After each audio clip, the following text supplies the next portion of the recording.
ওং অজ্ঞানতিমিরন্ধস্য জ্ঞানাঞ্জনশলাকয়া চক্ষুরুন্মিলিतं যেন তস্मै শ্রীগুরবে নমঃ। নমো মহাবদন্নায় কৃষ্ণ প্রেম প্রদায়তে কৃষ্ণায় কৃষ্ণ চৈতন্য নাম্নে গৌরিত্যসে নমঃ। হে কৃষ্ণ করুণা সিন্ধু দীনবন্ধু জগৎপতে গোপেশ গোপিকাকান্ত রাধাকান্ত নমস্তুতে। তপ্ত কাঞ্চন গৌরাঙ্গী রাধে বৃন্দাবনেশ্বরী বৃষভানুসুতে দেবী প্রণমামি হরিপ্রিয়ে। গৌরলীলা কৃষ্ণলীলা সে করে বর্ণন, গৌর পাদপদ্ম যার হয় প্রাণধন। কৃষ্ণের গালিতে করে নামোচ্চারণ, সেই নাম হয় তার মুক্তির কারণ। নারায়ণং নমস্কৃত্য নরং চৈব নরোত্তমম দেবীং সরস্বতীং ব্যাসং তত জয় মুদিরয়েৎ। শ্রীকৃষ্ণ চৈতন্য প্রভু নিত্যানন্দ শ্রী অদ্বৈত গদাধর শিবাসাদি শ্রী গৌর ভক্তবৃন্দ। হরে কৃষ্ণ কৃষ্ণ কৃষ্ণ হরে হরে, হরে রাম রাম রাম হরে হরে। সর্বপ্রথমে অস্মদীয় গুরুপাদ পদ্ম নিত্যলীলা প্রবিষ্ট বিষ্ণুপাদ ভক্তি কুসুম শ্রমণ গোস্বামীর সৃজনে জানাই সাষ্টাঙ্গ প্রণিপাত।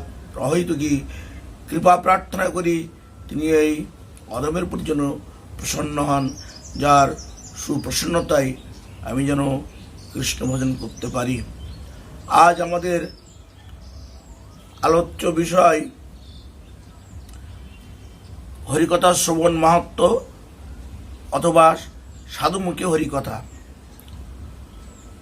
আমাদের যে মোট 3টি ভাগবতীয় অনুষ্ঠান হয়েছিল, তার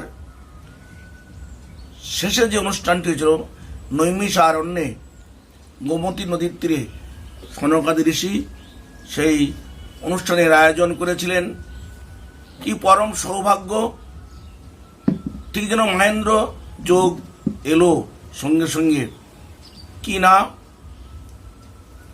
রোমর্ষণ পুত্র সুত গোস্বামী সেখানে তার শিষ্যবর্গদের নিয়ে উপনীত হয়েছিলেন। দেখে সনকাদি ঋষি অভিভূত, তখন তার পাদ্যার্ঘ্য দিয়ে শ্রেষ্ঠ আসনে বসিয়ে প্রণাম জানিয়ে করজোড়ে প্রার্থনা করেছেন, প্রভু আমাদের পরম সৌভাগ্য, আপনি যে কৃষ্ণ ভক্ত, কৃষ্ণ সম্বন্ধে তত্ত্বজ্ঞ, আপনি এসেছেন, সেই সম্বন্ধে আমাদের কিছু প্রশ্ন আছে। সেই প্রশ্ন কি? খুবই আমাদের উপযোগী প্রশ্ন, শুধু তার জন্য নয়, এই বিশ্ববাসীর জন্য সেই প্রশ্ন তিনি বলেছিলেন। প্রশ্ন রেখেছিলেন যে কলিযুগ আগত, এই কলিযুগে মানুষের আয়ু কম, মেধা কম, অজিতেন্দ্রিয়, ঘোরতর সংসারী, প্রায় লোকে নাস্তিক সমাপন্ন, কিন্তু তৎসত্ত্বেও আমাদের অল্পায়াসে কীভাবে আমরা হরিভক্তি লাভ করতে পারবো এবং ইহজগৎ থেকে পরজগতে আমরা পাড়ি দেব, সেসব কথা আমাদের কাছে বলুন। তখন সুত গোস্বামী সেই প্রশ্ন শোনার পরে উনি উদ্বেলিত হয়ে উঠেছিলেন। কারণ যারা বৈষ্ণব হন, সাধু হন, কৃষ্ণ ভক্ত হন, তারা ভগবত বিষয়ক প্রশ্ন করলে তারা খুবই আনন্দ পান। বলেছিলেন সুত গোস্বামী যে এই প্রশ্ন শুধু আপনার জন্য নয়, এই প্রশ্ন প্রত্যেকটা মানুষের, বিশ্ববাসীর জন্য এই প্রশ্ন আপনি করলেন আমাদের কাছে, কারণ এই প্রশ্নে আমি খুবই আনন্দিত এবং জগৎ জীবের মঙ্গল হবে। তখন তিনি বলতে শুরু করেছিলেন। কি বলেছিলেন সুত গোস্বামী? যে জৈমিনী ঋষি তার গুরুদেব ব্যাসদেব মুনির কাছে তিনি এই কথাই ঠিক জানতে চেয়েছিলেন। সেই ব্যাসদেব মুনি তিনি যে কথাগুলি বলেছিলেন, সেই কথাই তিনি উপস্থাপন করলেন। তিনি বলতে সুত গোস্বামী তিনি বলেছিলেন যে কলিতে স্বল্পায়ু হলেও অজিতেন্দ্র হলেও তার মুক্তির পথ নিশ্চয় ভগবান দিয়েছেন। যেখানে শাস্ত্র, যেখানে সাধুসঙ্গ হয়, সাধুসঙ্গে কি হয় না শাস্ত্র শ্রবণ হয়, শাস্ত্র শ্রবণে কি হয় হরিভক্তি লাভ হয়, হরিভক্তি লাভ হয় জ্ঞানের উন্মেষ ঘটে, জ্ঞানের উন্মেষ ঘটলে কি হয় সদ্গতি প্রাপ্ত হয়। সুধ গোস্বামী এই কথাটাই প্রথম বলেছিলেন। তারপর বলতে শুরু করলেন যেখানে শ্রীকৃষ্ণ কথা কীর্তন হয় সেখানে সাক্ষাৎ জগন্নাথ দেব এসে উপনীত হন, সেখানে ভগবান আসেন। আরও বলেছেন যে স্বয়ং কৃষ্ণচন্দ্র সশক্তিক ভগবান, তিনি একা আসেন না, শ্রীমতী রাধারানী তার বামভাগে থাকেন, তিনি এসে সেই কৃষ্ণ কথা তার কথায় তিনি শ্রবণ করেন। সেই সঙ্গে ভক্ত প্রহ্লাদ আর অন্যান্য যোগী মুনিচিরা সেখানে আসেন। তিনি বললেন যারা এই কৃষ্ণ কথা শ্রবণ করতে চায় তাদের কোটি কোটি জন্মার্জিত যে পাপ থাকে সে পাপ তৎক্ষণাৎ বিলয়প্রাপ্ত হয়। তাহলে পরে যারা ভক্তি সহকারে সাধুর মুখে, বৈষ্ণবের মুখে, ভক্তের মুখে হরিকথা শুনতে চায় বা শ্রবণ করার জন্যে লালায়িত, লোভাতুর, তাদের কী না গতি হতে পারে সেটা মুখে বলে শেষ করা যায় না। যাই হোক, সেই কৃষ্ণ কথা সম্বন্ধে তিনি আরও অনেক কথা বলেছিলেন। জগতে যত কথা আছে কৃষ্ণ কথা অতুলনীয়। ঠাকুর নরোত্তম তার প্রেমভক্তি চন্দ্রিকায় বললেন সার্থক ভজন পথ সাধু সঙ্গ অবিরত শরণ ভজন কৃষ্ণ কথা। প্রেমভক্তি হয় যদি তবে হয় মনশুদ্ধি, তবে যায় এই হৃদয়ের ব্যথা। আমাদের দুঃখ, জ্বালা, যন্ত্রণা, ত্রিতাপদগ্ধ যে আমরা জীব, এই কৃষ্ণ কথা শ্রবণ করে আমাদের সব কিছু আমরা থেকে মুক্ত হব। সেই কৃষ্ণ কথা তিনি বলেছিলেন। এই কৃষ্ণ কথা সম্বন্ধে আমরা জানতে পারি চৈতন্য চরিতামৃতে পাই। প্রদ্যুম্ন মিশ্র তিনি মহাপ্রভুর কাছে বলেছিলেন প্রভু আমাকে কিছু কৃষ্ণ কথা শ্রবণ করান। মহাপ্রভু তার উত্তরে হেসে বলেছিলেন কৃষ্ণ কথা রুচি তোমার বড় ভাগ্যবান, যার কৃষ্ণ কথায় রুচি সেই মহাভাগ্যবান। যার কৃষ্ণ কথায় রুচি আছে তার আর অদেয় অপ্রাপ্য বলতে জগতে কিছুই থাকে না। কেননা মানব জন্মটা পেয়েছি, আমাদের যে অঙ্গ প্রত্যঙ্গ আছে, 5টা কর্মেন্দ্র, 5টা জ্ঞানেন্দ্র, মন্দে 11 ইন্দ্র। তা ভগবান পার প্রথম ইন্দ্রটা কি না কর্ণ। এই কর্ণরন্ধ্র দিয়ে আমাদের ভগবানের কথা শ্রবণ করতে হয়। আমাদের জগৎগুরু প্রভুপাদ ভক্তি সিদ্ধান্ত সরস্বতী গোস্বামী ঠাকুর তিনি বলেছিলেন যে যদি ভগবানকে লাভ করতে হয়, ভগবানকে দর্শন করতে হয়, তবে চোখ দিয়ে ভগবানকে দর্শন করা যায় না। ভগবানকে যদি দর্শন করতে হয় কর্ণরন্ধ্র ইন্দ্র দিয়ে, কর্ণেন্দ্রিয় তাকে দর্শন করতে হয়। তাহলে সেটা কিরকম? চোখ দিয়ে তো মানুষের দর্শন করে, কান দিয়ে শ্রবণ করে। এটা বলার কারণ তিনি বললেন যে আমরা যখন হরিকথা শ্রবণ করি, এই হরিকথা শ্রবণ করার ফলে হরিকথার উপরই আমাদের হৃদয়ে প্রবেশ করে, আমার হৃদয়ে বা মনের মাঝে যে চিত্তের মাঝে মল যে দূষিত জিনিস আছে সেগুলো সব বিলয়প্রাপ্ত হয়।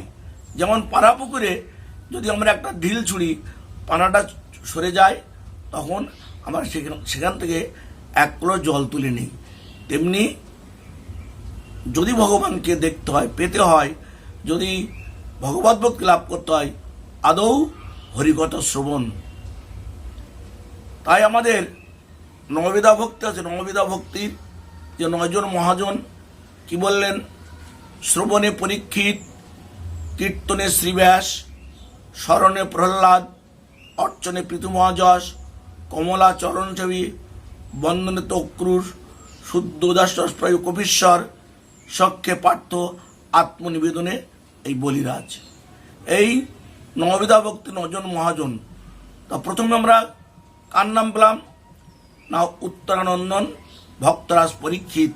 তিনি হরিকথা শ্রবণ করেছিলেন। সেই হরিকথা শ্রবণের মাধ্যমে তিনি হরিপাদ পদ্ম লাভ করেছিলেন। তার হরিকথা শোনার কি তৃষ্ণা, কি পিপাসা আমরা সাধুর মুখে শুনেছি, শাস্ত্রে পেয়েছি। যিনি প্রায় প্রবেশনে একদিন নয়, দুদিন নয়, 7 দিন 7 রাত্রি তিনি প্রায় প্রবেশনে তিনি কৃষ্ণ কথা শ্রবণ করেছিলেন।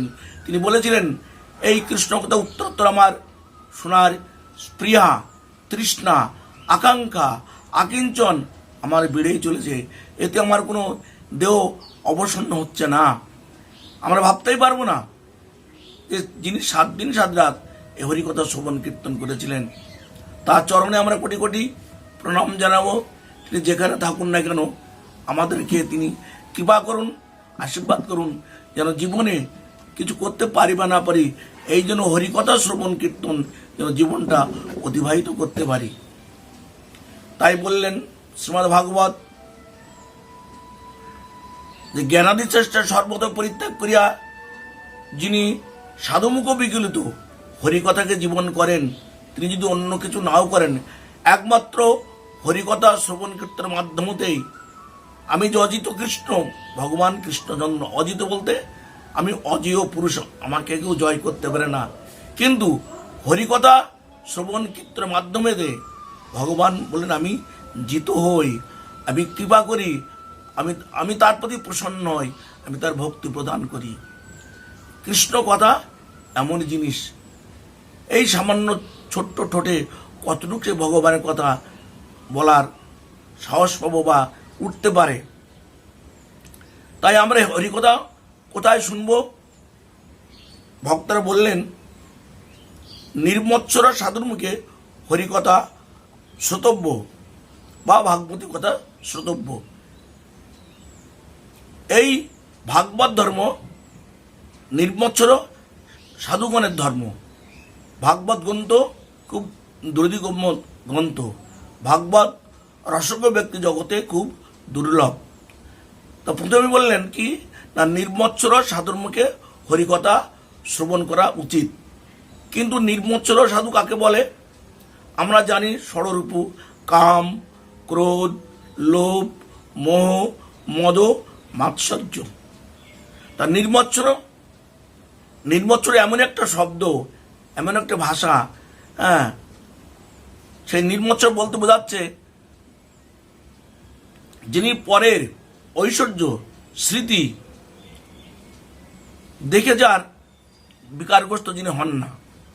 পরের অনেক ঐশ্বর্য, অনেক কিছু ভালো কিছু আছে, তার তিনি বিকারগ্রস্ত হন না, তিনি হচ্ছে নির্মৎসর। সেই নির্মৎসরের সাধুর কথা শ্রীমদ্ ভাগবতে আমরা পাই। তখন শিবানী মহাদেবের কাছে প্রশ্ন করে, জগতে এই ভাগবত তত্ত্ব কজন জানেন? তখন তার উত্তরে, মা ভগবতীর উত্তরে মহাদেব বলেছিলেন যে অহং বেদিমি সুখ ব্যক্তি ব্যাস ব্যক্তি বা ব্যক্তি বা ভক্তা ভাগবতং গ্রাহ্যং ন বেদ ন টেকয়া। অর্থাৎ অহং বেদমি, এই ভগবত তত্ত্ব আমি জানি, আর জানে সুখদেব গোস্বামী, আর ব্যাসদেব মুনি জানে কি জানেন না বলতে পারবো না। তার কারণ মহাদেব একদিকে পরম যোগী, পরম জ্ঞানী, পরম বৈষ্ণব, পরম ভক্ত, আর সুখদেব গোস্বামী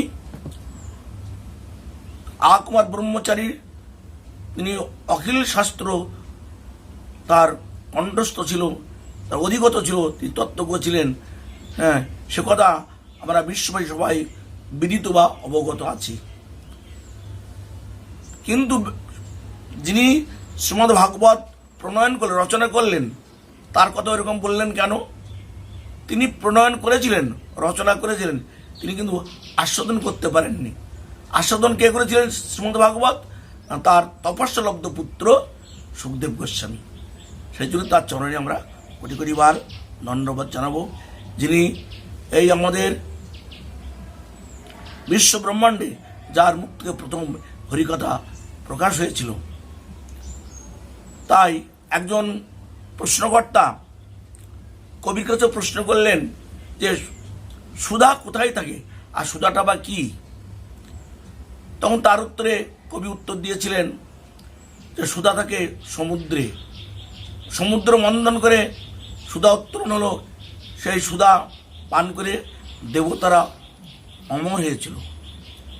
আর সুধা কোথায় থাকে? সুধা থাকে চন্দ্রে, সেই জন্য তার আরেকটা নাম হচ্ছে সুধাকর। সেই চন্দ্র থেকে সুধাস্রাব বর্ষিত হয়, চকর চকরি সেইগুলো পান করার জন্য উদ্গ্রীব হয়ে থাকে। আর সুধা কোথায় থাকে?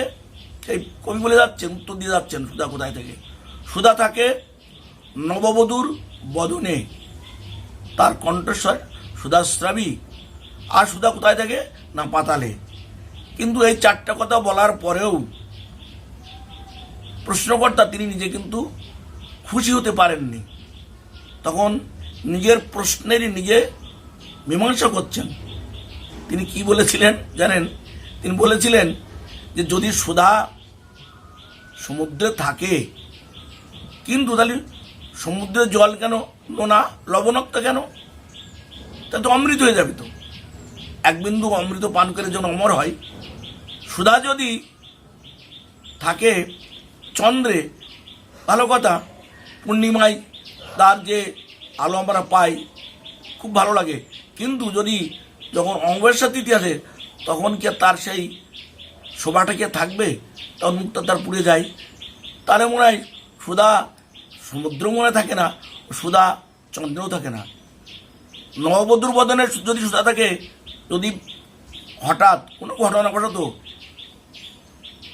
তার স্বামী বিয়েও হয়, তখন তার কণ্ঠে কি সেই সুধাস্রাব বেরোবে? সে মধুরতা, তার বদনে মধুরতা আসবে? নিশ্চয় আসবে না। তার সেখানেও মনে সুধা নেই। বললেন পাতালে সুধা থাকে, কিন্তু পাতালে অনন্তনাগ সর্পনিবাস, সেখানে সেই সুধা আনতে গেলে তো বিষয়ে আমাদের জর্জরিত হয়ে যাব, তখন শুনে জর্জরিত হব। তাই সুধা কোথাও থাকে না। তখন গদগদ চিত্তে সেই প্রশ্নকর্তা বলেছিলেন সুধা থাকে, সুধা বহুতি কণ্ঠে সাধু নাম। সুধা থাকে সাধুর কণ্ঠে। কি কথা হে গোবিন্দ, হে কৃষ্ণচন্দ্র! যদিও এই অধম প্রকাশ করছে, যেন সেই কথাই যেন আমার রুচি থাকে, মতি থাকে, আমার জন্য প্রতীতি থাকে, বিশ্বাস থাকে। তাই সুধা কোথায় থাকে? সুধা বহুতি কণ্ঠে নাম, সুধা বহুতি কণ্ঠে সাধু নাম। তাই সুধাটা কি না বললেন, সুধা কৃষ্ণ কথা, হরি কথা, এই হলো সুধা। যতদিন জগতে ভগবান রাখবেন, প্রার্থনা করব সাধুগুরু বৈষ্ণব চরণে, শ্রীগুরু বৈষ্ণব ঠাকুরের চরণে, গুরুদেব যেন জগতে যতদিন বেঁচে থাকবো যেন এই হরিকথা, কৃষ্ণ কথা, সাধুর সান্নিধ্যে শরণাগত হয়ে প্রবৃত্তি করে যেন লালসার সহিত, লোভের সহিত যেন এই হরিকথা, কৃষ্ণ কথা শ্রবণ করতে পারি। শুধু মুখের কথা নয়, অন্তর দিয়ে, হৃদয় দিয়ে বলছি, যেন হরিকথাই শুনতে পারি। আর কিছু জীবনে চাহিদা থাকে না। তাই বললেন যে আমরা সাধু বলতে কি বুঝবো? সাধু অকিঞ্চন কৃষ্ণৈক্য স্মরণকেই বৈষ্ণব বোঝায়, যার কৃষ্ণৈক্য স্মরণ আছে। যিনি বলেন কৃষ্ণৈক্য স্মরণ, যার মুখে কৃষ্ণ নাম, সেই হলো সাধুজন। তাই আমরা আজকে যে আমাদের আলোচ্য বিষয় হরিকথা, কৃষ্ণ কথা, এই হরিকথা, কৃষ্ণ কথা আমাদের কি করে? আমাদের জীবন সম্পূর্ণ পরিবর্তন ঘটিয়ে দেয়। পাপী হোক, তাপী হোক, সকলেই জীবনে পরিবর্তন আসবেই। তাই বললেন মহাজন যে হরিকথা হচ্ছে সাক্ষাৎ হরি। যেমন যে নাম সেই কৃষ্ণ, ভজনিষ্ঠা করি, নামের সহিত আছেন আপনি শ্রীহরি। তাহলে হরিকথা হচ্ছে সাক্ষাৎ হরি, কৃষ্ণ কথা সাক্ষাৎ কৃষ্ণ, হরিকথা সাক্ষাৎ হরি, হরিনাম সাক্ষাৎ হরি, আর হরিকথা শ্রবণ সাক্ষাৎ হরিকে সেবা করা। তাই আমাদের প্রথম যে 64 ভক্তি আছে, তার প্রথম কথা হচ্ছে আমাদের হরিকথা শ্রবণ। হরিকথা শ্রবণ করলে কি হয়? আমাদের পাপ দূরে যাবে। আমাদের পাপ দূরে গেলে পরে আমাদের চিত্ত নির্মল হবে। তখন সেই চিত্তের মাঝে আমাদের ভগবানের কথা, ভগবানের লীলা গুণগান আমাদের শুনতে ভালো লাগবে। সেই হরিকথা, কৃষ্ণ কথা আমরা সাধুর কাছে শরণাগতে আমরা প্রার্থনা করব, হে গোবিন্দ, তোমার যে কৃষ্ণ কথা, তোমার যে নাম গুণগান যেন রুচি হয়। তাই শ্রীমদ্ ভাগবত বললেন, ছিন্নতা অংশকথা কৃষ্ণ পূর্ণ শ্রবণ কীর্ত একদম মধ্যে বিদুন্দি সুৎসাধাম। এর বাংলাটা কি? যদি কেউ কৃষ্ণ কথা শ্রবণ করে, সেই শ্রবণ করার মাধ্যমেতে এই হরিকথারূপ হরি তার কর্ণরন্ধ্র দিয়ে হৃদয়ে প্রবেশ করে তার মালিন্য দূর করে দেয়। যদি আমরা বর্ণাশ্রম ধর্ম সুষ্ঠুভাবে পালন করলাম, করার পরেও যদি আমাদের হরিকথায় রুচি না আসে, তাহলে সব কিছু আমাদের অকারণ হয়ে যাবে। কেন? শাস্ত্র বললেন যে চারি বর্ণাশ্রমী যদি কৃষ্ণ নাই ভজে, সকর্ম কইতে সে রঘুরব পরিমজে। আমি যে কুলেই জন্মাই, যে আশ্রমেই জন্মাই না কেন, আমি সংসার ঠিকমতো করলাম, আমি স্ত্রী পুত্র কন্যা ঠিকমতো তার ভরণ পোষণ করলাম, আমি সমাজের অনেক সমাজসেবা কাজ করলাম, আমি দেশের দশের উপকার করলাম, কিন্তু আমার ভগবানের কথায় রুচি হলো না, ভগবানের কথায় আমার মনোনিবেশ আমি করতে পারলাম না, শ্রীমদ্ ভাগবত বললেন তার সবই পণ্ডশ্রমে পর্যবেসিত হবে। তাই এক মা ছিলেন, এই ভারতীয় নারী, গরীয়সী নারী, তার 4টি পুত্র ছিল, কিন্তু সেই 4টি পুত্র তিনি 3 পুত্রকে কি করতেন? পরিবর্তন। প্রথম পুত্র সেই সাধুর কাছে পাঠাতেন, রাজপ্রাসাদের অদূরেই সেই সাধুর আশ্রম ছিল। যেই বড় ছেলে চলে এলো, আবার দ্বিতীয় ছেলেকে পাঠাতেন সাধুর কাছে হরিকথা শোনার জন্যে। এরম করতে করতে তিনি 3 ছেলে তার বৈরাগ্য লাভ করেছিল। কনিষ্ঠ যে ছেলে অলর্ক, তিনি রাজামশাই অবাক হয়ে গেলেন যে আমি রাজা, আমার রাজপ্রাসাদ আছে, আমি রাজভোগ খাই, কিন্তু আমার সন্তানরা কেন তাদের বৈরাগ্য হয়? এর কারণ তিনি খুঁজে পাচ্ছিলেন না, কিন্তু মা তার সেই ব্যবস্থা করে দিয়েছিলেন। তাই মনে মনে ভাবতো যে আমি 3 ছেলের আমি অভিধেয় উপায় করলাম, কিন্তু ছোট ছেলে তো কোনো উপায় করতে পারলাম না। কিন্তু পরে এই তার ছোট্ট কনিষ্ঠ ভাই অলঙ্কজিকে তারা উদ্ধার করে নিয়েছিল। তাহলে মায়ের প্রথম কর্তব্যটা কি হবে? আমরা জগতে যে বাবা সেজেছি, মা সেজেছি, আমাদের কর্তব্য যেমন আমরা স্কুল কলেজে লেখাপড়া শেখাই, সেই সঙ্গে প্রথমেই আমাদের কাজটা 5ম বর্ষ বয়স থেকে আমাদের হরিভক্তি তাদের শেখাতে হবে। যদি না করি তাহলে আমি মা থেকে বঞ্চিত হলাম, মায়ের যে অধিকার তার থেকে বঞ্চিত হলাম, পতিত হলাম। আমি পিতা হয়ে যদি আমার সন্তানকে হরিভক্তি প্রদান না করি, তাহলে আমি সেই পিতার স্থান থেকে আমি ভ্রষ্ট হয়ে গেলাম। তাই বললেন, সেই সে পরম বন্ধু, সেই পিতা মাতা শ্রীকৃষ্ণ চরণে যেই প্রেমভক্তি দেখা, সকল জন্মে সকলে পিতা মাতা পাই, কৃষ্ণগুরু নাহি রে ভজে ভাই। আমরা এই হরিকথা শ্রবণ বা সাধুমুখী হরিকথা এখানে বিশ্রাম দিলাম। আমার প্রথম পর্ব আমরা এখানে আলোচনা করলাম। এর মোট 3টি পর্বে আমরা আলোচনা করব হরিকথা। এই হরিকথা আগামী করলো আমরা পুনরায় উপস্থাপন করব 2য় পর্বে। এই হরিকথা শুনতে পাবেন শ্রী চৈতন্য বাণী চ্যানেলে। হরে কৃষ্ণ, নমস্কার।